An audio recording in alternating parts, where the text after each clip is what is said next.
Dove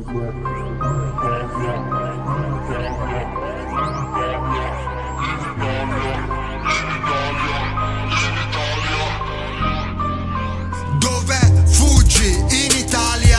Pistole in macchine? In Italia. Machiavelli e Foscolo? In Italia. I campioni del mondo sono in Italia. Benvenuto in Italia. Fatti una vacanza al mare.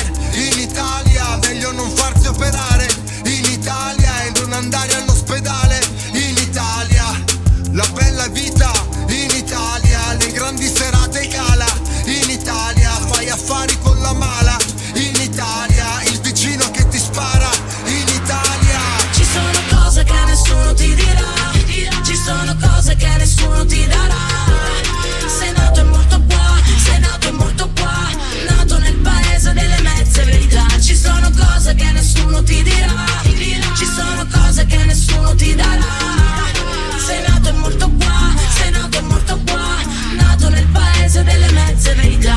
Dove fuggi? Dall'Italia, elegante borsa Gucci. Dall'Italia, Ferrari e Lamborghini. Dall'Italia, è pieno di magrebini. In Italia, come fascisti e razzisti al comando. In Italia, ti accendi una canna, puoi finire in una gabbia. Prendi una condanna che non vedi più tua mamma. Dal 2024 al 2040, non è Chicago né Atlanta, ma siamo in Italia, paese dei corrotti della mafia, dove i tuoi soldi non sono sicuri in banca, perché da un giorno all'altro possono finire in tasca.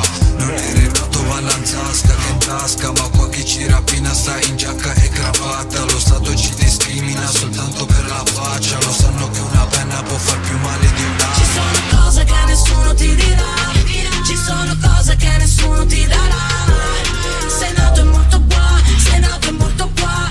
Nato nel paese delle mezze verità. Ci sono cose che nessuno ti dirà. Ci sono cose che nessuno ti darà. Sei nato e morto qua. Sei nato e morto qua. Nato nel paese delle mezze verità. Dove fuggi? C'è una guerra ogni giorno al telegiornale. Se fai soldi in Italia c'è contro tutti. Scendi in strada con gli amici a festeggiare. Mani in alto puoi finire come cookie. Per l'industria c'è una mente militare. Metal Jacket sembra un film di Stanley Kubrick. Dimmi ancora quante rime devo fare per sentirmi dire sei speciale. Quante rime devo fare?